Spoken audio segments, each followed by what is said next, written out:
एक बार नारद जी को अहंकार हो गया और वह अहंकार भी कैसा हुआ आपको पता है कि मुझसे तगड़ा भक्त कोई नहीं है कि मैं बैकुंठ में भगवान के पास में शरीर के सहित आता हूं। मुझसे बड़ा भक्त इस संसार में कोई नहीं है। ऐसा तो उनको एक अहंकार हुआ। अब भगवान सोच रहे हैं कि नारद जी को अहंकार हो गया है और अहंकार को तो मिटाना जरूरी, क्योंकि भगवान हर मर्ज की दवा है। आपको कोई भी तकलीफ होगी तो आपको उसकी दवा भगवान कर ही देते हैं। और जब नारद जी को यह बीमारी लगी कि मुझसे बड़ा भक्त कोई नहीं है, लेकिन यहाँ संत लोग यही कहते हैं कि जा पर कृपा राम की होई, ता पर कृपा करे सब कोई। कि जिस पर राम जी की कृपा होती है उस पर सभी कृपा करते हैं। लेकिन हम हमारे अहंकार के चक्कर में यह भूल जाते हैं कि भगवान की कृपा है कि हम भगवान के स्वधाम के भगवान की भक्ति कर रहे हैं। जिस दिन भगवान चाहेंगे उस दिन हमारी भक्ति छूट जाएगी, ये ध्यान रखना। अगर भगवान की कृपा नहीं है तो हम भक्ति का मार्ग छोड़ सकते हैं। और यही बात आकर के नारद जी ने भगवान को कही कि भगवान मैं कितना भाग्यशाली हूं कि मुझे आपके यहाँ बैकुंठ आने का समय और लाभ दोनों मिलते हैं। मैं बिना रोक टोक के आपसे मिल सकता हूं। मैंने कितनी भक्ति की है, मैंने कितनी बड़ी भक्ति की है कि मैं आपके यहाँ बिना रोक टोक के भी आ सकता हूं। ये भक्ति का ही प्रताप है भगवान।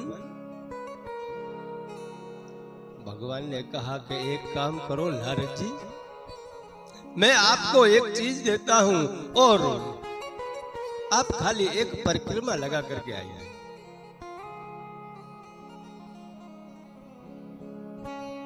एक परिक्रमा पृथ्वी की लगा करके आ जाइए, उसके बाद में मैं आपको बताऊंगा कि आप में और संसार के लोगों में कितना फर्क है। नारद जी ने कहा कोई बात नहीं प्रभु, लाइए क्या देना है। तभी भगवान ने एक कटोरा तेल का लबालब भर करके दे दिया। अगर थोड़ा सा भी हिले तो तेल फैल जाए, उस हिसाब से उनको नारद जी को तेल का कटोरा भर के दे दिया और कहा कि नारद जी इसको लेकर के आप पृथ्वी की एक परिक्रमा लगा करके आइए। लेकिन ध्यान रखना, इसमें से एक टपका भी जमीन पर ना गिरना पड़े। नारद जी ने कहा इसमें कौन सी बड़ी बात है प्रभु, लाओ।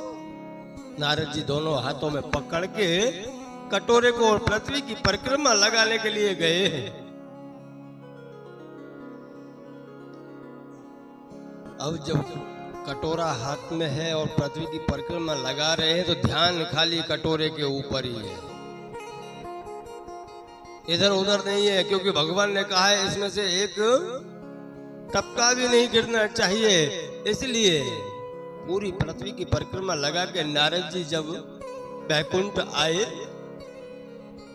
एक परिक्रमा लगा करके, तो भगवान से कहा कि भगवान ये लीजिए मैं परिक्रमा पूर्ण करके आया हूं। भगवान ने कहा कि नारद जी इसमें से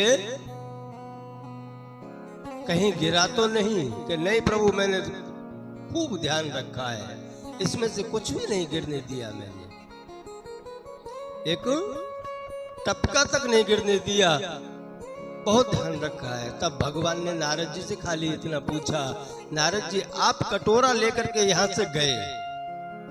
हाँ। और जाने के बाद में मुझे खाली इतना बताइए कि आप पूरी परिक्रमा लगा करके आए? कि हाँ। तो पूरी परिक्रमा लगाने के बाद में आपने नारायण नारायण का जाप कितना किया? तब नारद जी ने कहा कि भगवान, जाप करने के लिए मेरा समय होना चाहिए ना। मेरा तो पूरा ध्यान कटोरा के ऊपर था,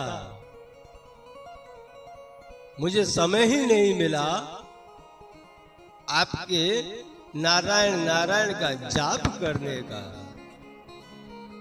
तब भगवान ने कहा कि नारद, यह संसार भी उसी कटोरे की तरह है।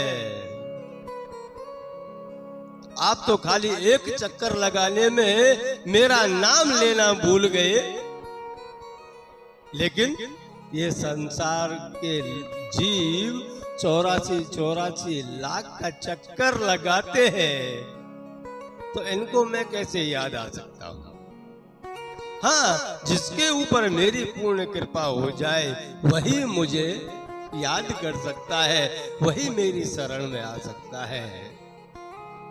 और नहीं, मैं चाहूं जैसे आप मेरा नाम लेना भूल गए, उसी प्रकार इस संसारी जीव का मैं नाम लेना भुला देता हूं। और जिस दिन इसके ऊपर मैं कृपा करता हूं, उस दिन से यह मेरी शरण में आ जाता है और अपने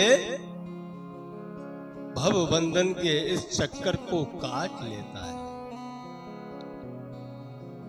इसीलिए कहते हैं बंधु कि आप भगवान की शरण में आए हो, भगवान का नाम मिल गया है आपको, तो आप समझ लेना कि ये उस परब्रह्म परमात्मा की कृपा आपके ऊपर पूरी हो गई है। नहीं तो वह चाहते तो आपको कथा प्रसंग में, सत्संग में के किसी मंदिर में जाने का समय तक नहीं मिलने देते। आप बड़े भाग्यशाली हो कि आप कथा प्रसंगों में आकर के बैठते हो, कथा प्रसंग सुनते हो, स्वयं के जीवन को धन्य बनाते हो। इसीलिए मैंने शुरुआत में कहा था कि जैस पर कृपा राम की होई, उस पर कृपा करे सब कोई, कि हर कोई उसके ऊपर फिर कृपा करना, बरसाना चालू कर देता है।